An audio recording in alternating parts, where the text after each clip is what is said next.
Привет! Сегодня расскажу о фильме, основанном на реальной истории самого молодого воина Второй мировой войны под названием «Мальчик-солдат». Будьте внимательны и осторожны, впереди спойлеры. Этот фильм начинается в России, где семья из 3 человек сидит у реки, наслаждаясь своим временем. Младший из них, Сергей Олешков, хвастается перед старшим братом матерью, что он находится на вершине дерева, как вдруг над его головой пролетают немецкие истребители. После мать просит своих детей быстро спрятаться в кустах, но юный парень заявляет, что не боится, и поражает самолет из рогатки. После, к всеобщему удивлению, ему удается попасть в реактивный самолет и даже взорвать его. Но когда он оглядывается вокруг, его семьи уже нет. Позже Сергей просыпается, испуганный сном, и зовет свою маму. В этот момент кто-то стучит в дверь. Полагая, что это его мать, он бежит к ней. Но тут же в панике вбегает соседка. Она вскоре благодарит Бога за то, что он остался жив, и сообщает, что его мать и брат мертвы. Чуть позже маленький парень не может понять, что она говорит, и хочет остаться в доме, чтобы ждать свою маму. Но женщина говорит ему, что немцы напали на них, и что он должен быстро убегать. В этот момент к их дому подходят солдаты. Женщина заставляет Сергея выбежать через окно, но ее застрелили прежде, чем она успела присоединиться к нему. Юный парень остался совсем один, без семьи и друзей. Позже, когда Сергей выбегает из дома, он видит, что за его спиной горит весь район. Он тщетно зовет свою маму и бежит оттуда. Пробежав некоторое время, он оказывается посреди леса. Юный парень начинает звать свою маму, чтобы она пришла и забрала его, потому что он потерялся. В эту ночь он остался в джунглях. А на следующее утро мы видим, как он пьет воду из реки, когда к нему приближаются вражеские солдаты. Сергей, зная, что они опасны, быстро прячется в корнях дерева. Он пугается, когда рядом появляется змея, но не произносит ни слова и после убегает. Оказывается, что Сергей больше боится солдат, чем змей. После солдаты едят у реки и уходят, после чего Сергей забирает у них остатки еды и съедает ее на ночь. Однако к концу дня парень совсем измучен, он не ел нормальной пищи уже целых 2 дня и шел без какой-либо цели. После он падает, хромая, но не перестает идти. Чуть позже по дороге он видит дикие ягоды и ест их, но тут же позади него раздается взрыв. Он застает его врасплох. У мальчика начинает кружиться голова, и ему начинает мерещиться, что кто-то идет позади него. Однако даже в таких условиях он стоит храбро и говорит человеку, что у него есть винтовка, и он не боится. После он хромает вперед, но через некоторое время падает без сознания. Пока он спит, к нему подходят 2 солдата, и сцена переходит на базу российской армии, где командир Кузнецов ждет своих патрульных солдат. Позже они приходят с маленьким пацаном, который ранен и слаб. Когда солдаты заявляют, что он на его стороне, малыш открывается и представляется. Солдаты начинают смеяться, когда ребенок пожимает руку командиру, предлагая ему тоже представиться. После солдаты чувствуют привязанность к маленьким пацанам и обходят его кругом. Они заставляют его пить воду и кормят его. Даже холодный командир заботится о ребенке. Чуть позже медсестра по имени Катя перевязывает Сергею раны и тоже очарована его характером. Один командир просит ее нарисовать на его ранах танк, потому что он хочет стать солдатом, когда вырастет. Даже раненые солдаты разговаривают с ребенком и чувствуют себя намного легче. Вскоре Сергей очаровывает командирским пистолетом и его партией. Командир тоже отвечает на все вопросы парня и разрешает ему поиграть своим почетным пистолетом после извлечения из него патронов. Вскоре Сергею показывают танк, нарисованный у него на животе, и хвастается, что сам был солдатом. Парень очень быстро поправляется, и после медсестра Катя просит командира разрешить мальчику остаться в батальоне, но тот не соглашается, утверждая, что это небезопасно. Он хочет отправить Сергея в детский дом.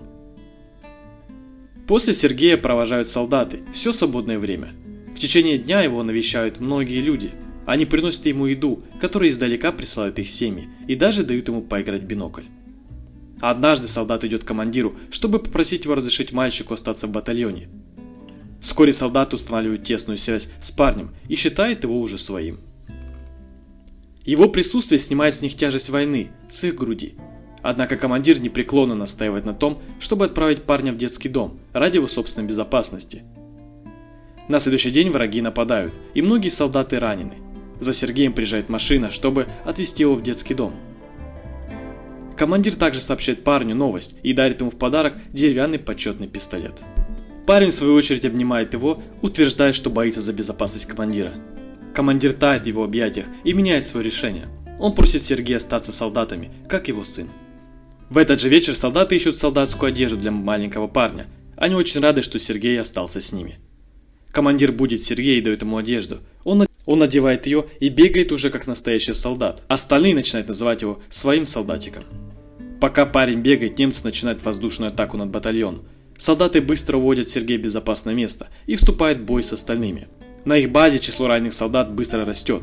Сергей тоже хочет быть полезным, поэтому он приносит воду страдающим от жажды солдатам. Один из них просит его прочитать письмо, присланное его семьей, потому что у него повязка на глазах.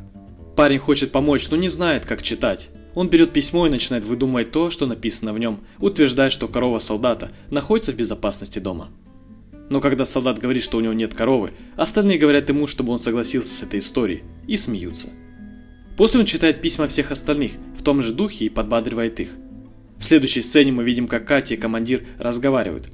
Кажется, что эти двое неравнодушны друг к другу, но не признаются в своих чувствах. Позже Сергей рассказывает командиру, что он занимает должность санитара в батальоне и начинает представляться всем. Однако затем парень видит, что один из солдатских участков разрушен в результате атаки. После командир учит его снять шапку, чтобы выразить уважение погибшему солдату. Уже на следующий день он настаивает на том, чтобы командир дал ему задание и получает задание распределить письма среди солдат. Он выполняет свое задание эффективно и даже заставляет солдат танцевать для него. На следующий день Сергей отправляется со своим биноклем далеко от базы. Играя с ним, он видит чью-то ногу, шевелящую в стоге сена. Он спешит вернуться в батальон и рассказывает солдатам о своих находках. Солдаты настроены скептически, но все равно идут с парнем. Когда они подходят к стоге сена, они настораживаются и видят двух немецких шпионов. После шпионов арестовывают, а парня похвалили за сообразительность. Этим вечером командир показывает Сергею юридические документы на его усыновление. Теперь он официально стал отцом ребенка. Сергей знает о чувствах командира Кати, поэтому, чтобы отплатить ему за доброту, он берет его с собой, чтобы признаться ей. Но оба видят, что он разговаривает с другим мужчиной, и ошибочно полагают, что она увлечена другим. Чуть позже на базу снова нападают немцы. На этот раз Сергей всеми силами помогает солдатам, снабжая боеприпасами на передовой. Но там солдаты приказывают ему вернуться в сарай, потому что на улице становится слишком опасно. Когда он приходит в сарай, то видит, что командиры другие в панике, потому что телефонная трубка не работает. И из-за этого телефонная связь с полковником потеряна. После солдат послали починить оборванные провода. Сергей идет за солдатом и видит, что тот смертельно ранен. Он спрашивает у умирающего солдата, как ему починить провода, и делает это сам. Вскоре связь возвращается и вызываются новые войска. Юный парень спасает всем жизнь. И позже мы видим, как командир и Катя разговаривают у реки. Командир наконец признается в своей любви и просит ее стать матерью Сергея.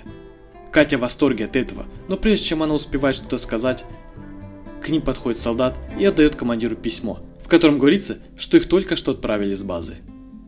На следующий день все солдаты отправляются на новую базу вместе с Сергеем. Однако по дороге они натыкаются на минное поле, которое подрывает некоторые машины. Из-за этого командир ранен, а санитар группы, с которым Сергей был близок, погибает во время взрыва. Он плачет и обнимает командира. После они несут раненых с собой и продолжают свой путь к новой базе. Когда они наконец достигают другой базы, они встречают командира генерала. Он тоже впечатлен амбициями парня и поздравляет командира с тем, что у него такой умный ребенок. На следующий день их дивизию награждают гвардейским знаменем, и мальчика тоже. Он обещает спасти свою страну, когда генерал вручает ему свою партию. Одной ночью на их базу совершается жестокое нападение, и командир оказывается в ловушке под руинами. Сергей плачет по отцу и пытается спасти его. Он зовет других солдат, которые в конце концов вытаскивают командира. А на следующий день Сергей подходит к раненому командиру, его руки были повреждены при попытке спасти его. Теперь парень стал неотъемлемой частью их команды. У него совсем нет семьи рядом с ними, и поэтому он переезжает, куда бы они ни пошли во время войны. Этот фильм заканчивается, когда полк переезжает на другую базу. Голос на заднем фоне рассказывает, что он даже участвовал в Сталинградской битве и дошел с солдатами до Польши. В настоящее время он известен как самый молодой солдат в истории, и легендарная история его храбрости теперь известна и всему миру. И на этом все, друзья. Поставьте, пожалуйста, лайк, подпишитесь на мой канал и напишите ваши мысли в комментарии, что скажете. Также посмотрите эти видео, и я желаю вам хорошего дня.